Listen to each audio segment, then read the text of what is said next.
Ketika kezoliman dibiarkan dan amanah dihianati oleh para jolim di kursi kekuasaan, maka seorang awam pun bisa berubah menjadi mujahid, bukan dengan pedang, tapi dengan tekad. Inilah kisah tentang The Amatir, ketika cinta dan kehilangan melahirkan keberanian melawan togut zaman modern. Tapi sebelum dimulai, kita berdoa dulu.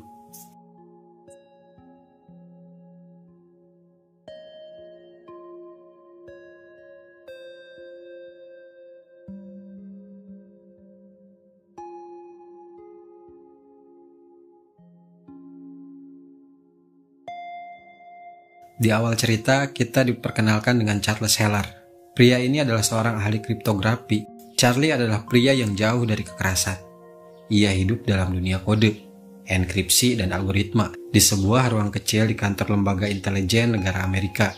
Dengan IQ 170 dalam kepalanya, Charlie terbiasa menyelami struktur bahasa, menyusun makna dalam serpihan sandi, dan tentu bukan dalam peluru, kekerasan apalagi ledakan.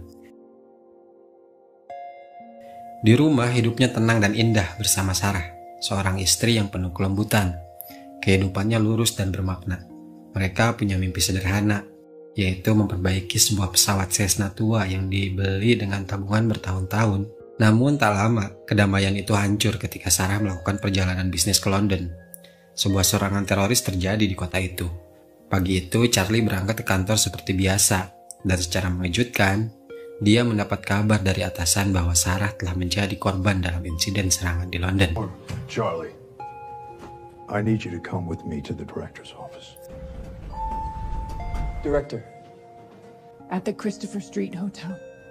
I'm very sorry, Mr. Heller. Here in London hotel earlier today. 4 assailants, including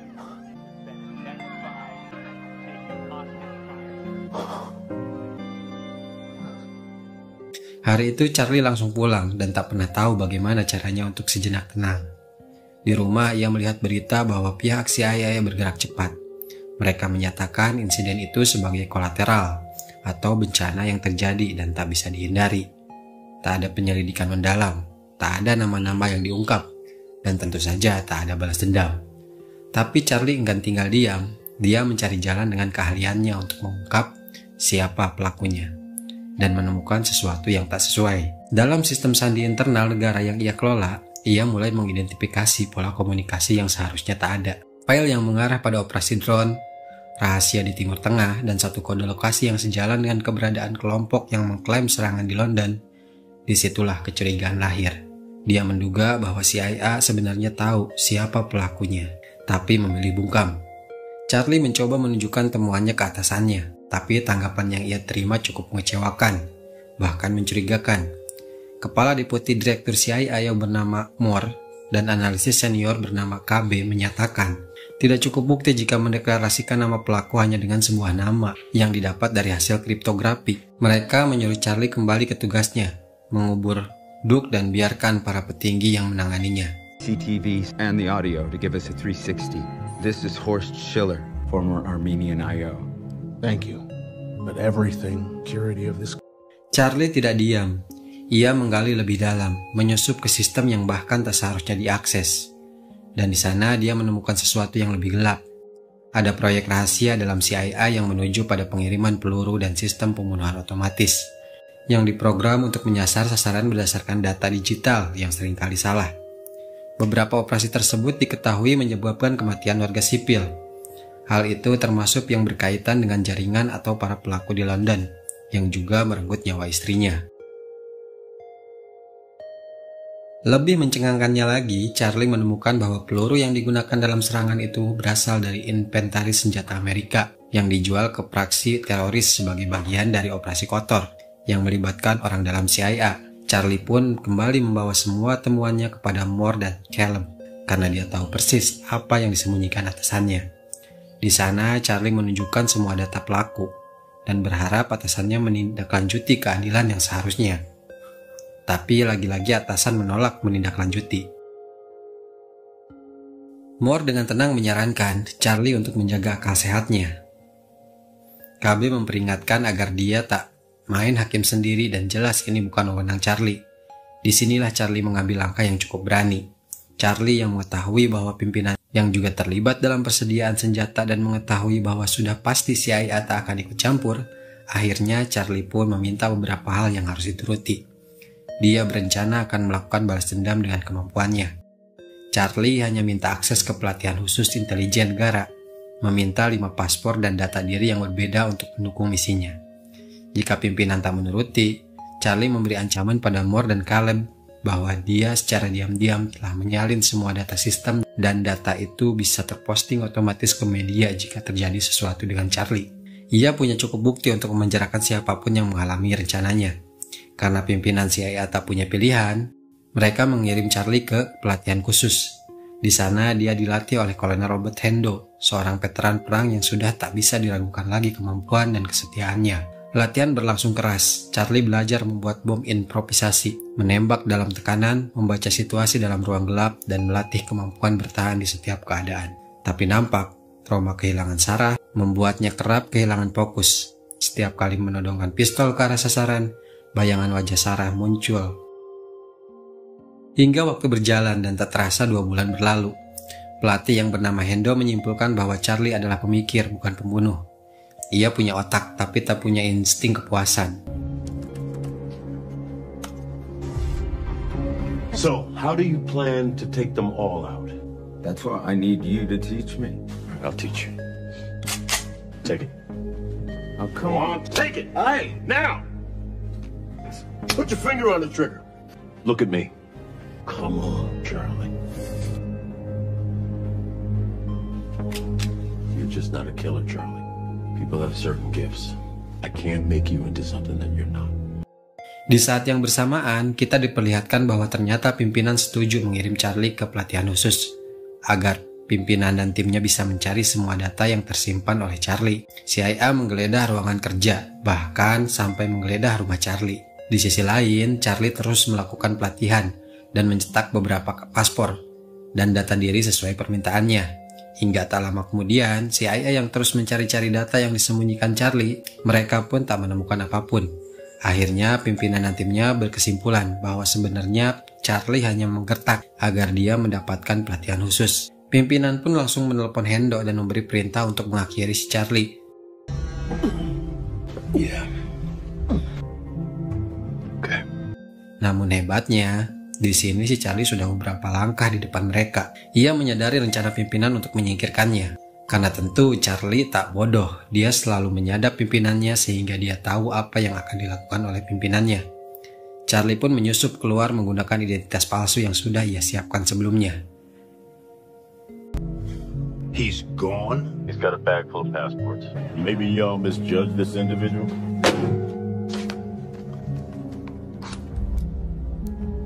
Mr. Heller. Bugging a CIA officer is treason. Langkah balas dendam dimulai dari dalam apartemen kecil di Brooklyn. Charlie sengaja datang ke sana karena dia telah mempelajari semua data terkait orang yang terlibat dalam kasus di London. Ia mulai merakit peta digital, menyusun titik-titik kontak, dan menautkan ponsel seorang wanita ke dalam laptopnya. Wanita itu bernama Marwan, seorang mantan agen yang kini menjadi penghubung senjata di Eropa Timur sekaligus tokoh bayangan dalam transaksi senjata yang bocor. Setelah mendapatkan lokasi di laptopnya, Charlie pun terus mengikuti dan mengamati setiap pergerakan Marwan. Charlie mencoba menyusup ke apartemennya, tapi dia tak mendapat petunjuk apapun yang bisa mengarah di mana lokasi penembak yang telah menghabisi istrinya. Akhirnya, kini tiba di suatu hari di mana Marwan sedang menjalani tes kesehatan di rumah sakit. Sebuah tes yang dimasukkan ruangan kedap berlapis kaca. Tiba-tiba saat proses pengetesan, komputer yang sedang dioperasikan dokter mati. Dokter pun langsung mengeceknya keluar, dan di saat itulah Charlie masuk ke sana dan menyamar sebagai dokter. Di sana dia memaksa Marwan agar memberitahu di mana lokasi si pembunuh dengan memberikan penyiksaan.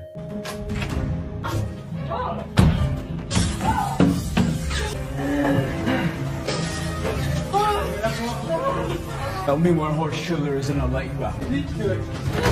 Open the door. I'm sorry, not until you tell me. Tell me where he is. Let her go, man! Tapi balik lagi sebelum pergi, Charlie yang orangnya gak tegaan malah melepas Marwan dari ruangan kaca. Sedikit perkelahian pun terjadi pada saat Charlie mengejar. Tiba-tiba si Marwan ketabrak mobil. Di sana si Charlie menghampirinya dengan tenang dan mengambil ponselnya. Setelah itu dia langsung berpindah tempat mengamankan dirinya. Charlie pergi ke Praha, kota yang ia ketahui sebagai rantai pengiriman senjata terakhir kali terlacak dari HP si Marwan. Baru saja di lokasi baru, Charlie dipertemukan dengan Hondo yang telah mendapatkan perintah dari CIA untuk membuntutinya. Di dalam diskotik, mereka bertemu dan si Hondo mengatakan bahwa dia menemukan Charlie dari GPS HP yang ia curi dari si Marwan. Tapi Charlie gak bodoh. Dia sudah menyiapkan beberapa peledak kecil di dalam kamar mandi untuk mengalihkan perhatian dan kabur. Here. Do you ever account for the things?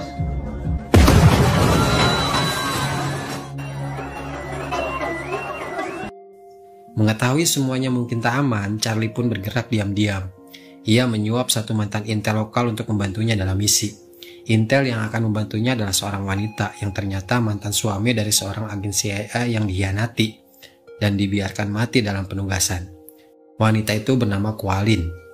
Pada malam harinya, Charlie dan Kualin langsung mencari data di mana keberadaan para sindikat yang ia buru menggunakan data yang ada di dalam HP Marwan. Mereka meretas seluruh kamera di kota dan mendapati seorang pria bernama Blake yang juga terhubung dalam insiden London, sedang berada di hotel. Karena mengetahui, hampir di setiap malam Blake berada di hotel itu dan berenang di sebuah kolam kaca yang tergantung di atas. Charlie merencanakan sebuah hal cerdas. Dia meretas data dan insinyur pembangunan gedung dan mempelajari susunan kolam renang kaca. 420 centimeters in total, made 150 tons of water. Setelah itu, dia menghitung semua dengan rumus dan mempersiapkan sebuah alat detonator yang berfungsi untuk menekan dekompresi udara yang terperangkap di antara dua lapis kaca. Setelah semuanya siap, pada malam harinya Charlie langsung datang ke hotel dengan bantuan Kualin yang mengawasi semua CCTV dari rumah. Aksi pun dilancarkan. ¿Algún problema? Tell me where to find Horst Schiller. Who are you? This is a joke, I don't get it. This is a remote that controls a device that if I trigger it, the glass will shatter. So tell me where he is.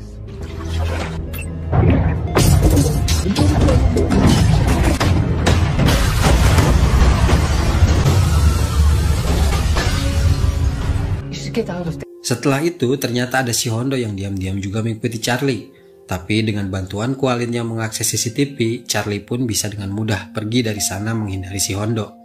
Tapi nggak sesimpel itu. Charlie pintar dan tentu CIA juga pintar. CIA berhasil menemukan lokasi persembunyian Charlie dan Kualin dan tak lama langsung menyergapnya pada malam hari. Karena mereka sempat melihat dari CCTV, mereka berdua pun kabur lewat pintu belakang dan menaiki sebuah mobil. Tapi dalam kejar-kejaran yang terjadi, nampak si Kualin yang ternyata tertembak.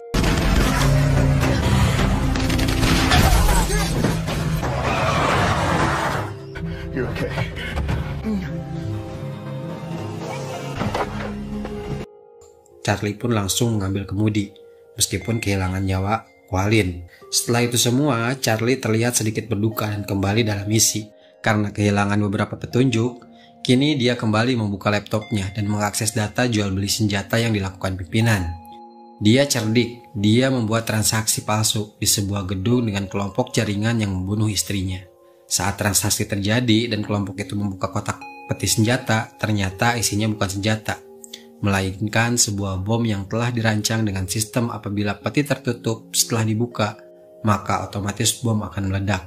Supposed to be dead. Who the hell are you? Photograph. Do you see it? You recognize her? London, maybe? Took her life. Wasn't me. Okay? Where is it, Schiller? Where is it? The big sea. Right, he stays on this boat.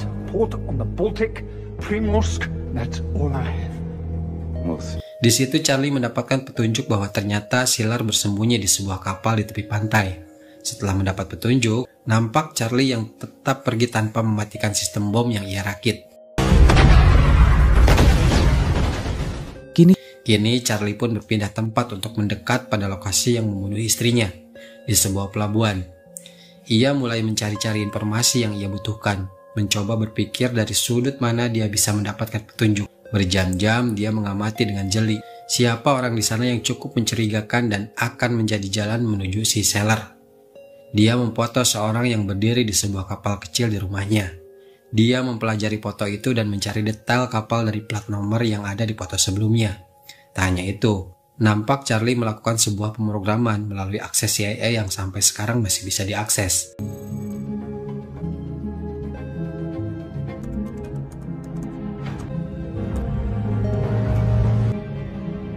Setelahnya, Charlie kembali ke pelabuhan dan kembali mengamati. Namun tiba-tiba ada seorang yang memukulnya dari belakang hingga dia tak sadarkan diri.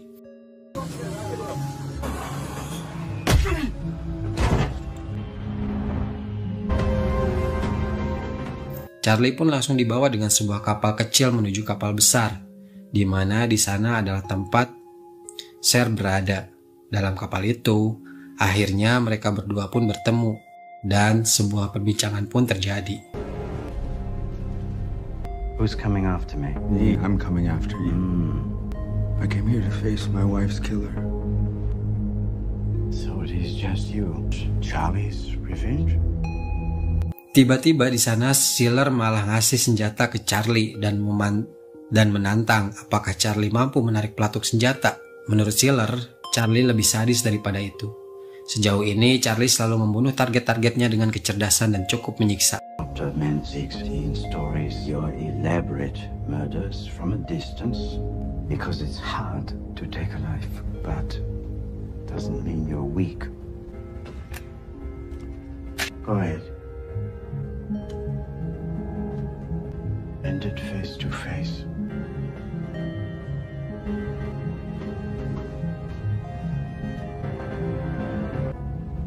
There it is. Charlie pun tak menarik pelatuknya, tapi dia melakukan hal yang lebih besar. Dia bukan hanya ingin membunuh si Sailor, tapi juga ingin menyiksa dengan caranya sendiri. Ternyata tadi pas Charlie mengakses data CIA, ia itu bertujuan untuk membajak dan menyuntikkan sistem pilot digital kepada server kapal dari jarak jauh. Sistem itu bisa dikendalikan dari jarak jauh menggunakan sistem GPS. You invited me in, and my watch, so I'm the transmitter. British Navy gave them this location.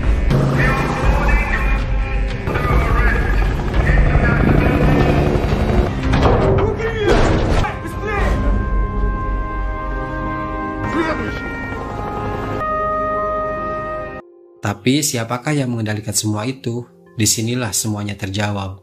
Di saat bersamaan di mana Sailor akan segera ditangkap, di sisi lain pimpinan pusat CIA juga memberitahukan bahwa dia bersama Charlie berhasil mengumpulkan semua data yang membuktikan salah satu petinggi di CIA telah melakukan bisnis gelap pemasukan senjata. Karena hal itu, salah satu pimpinan itu akan segera ditangkap. Dari sini kita mengetahui bahwa ternyata pimpinan petinggilah yang mengoperasikan pembajakan kapal Sailor. Kesepakatannya adalah Charlie mau bekerja sama dengan pimpinan tertinggi karena Charlie meminta satu hal. Biarkan Sailor di penjara dan berikan Charlie izin untuk mendatanginya dan melakukan apapun yang ia suka pada Sailor di dalam penjara. Akhirnya dendam terbalaskan dan semua orang yang terlibat telah tertangkap. Kini adegan menunjukkan si Charlie yang sedang mengunjungi makam istrinya. Setelah ia bertemu si Hondo yang ternyata juga terlibat di kubu Charlie dan mendukungnya secara diam-diam. Thank you. See you around, Charlie. Dengan keberhasilan sebuah pembalasan dendam yang lahir dari kecerdasan. Dan film pun selesai.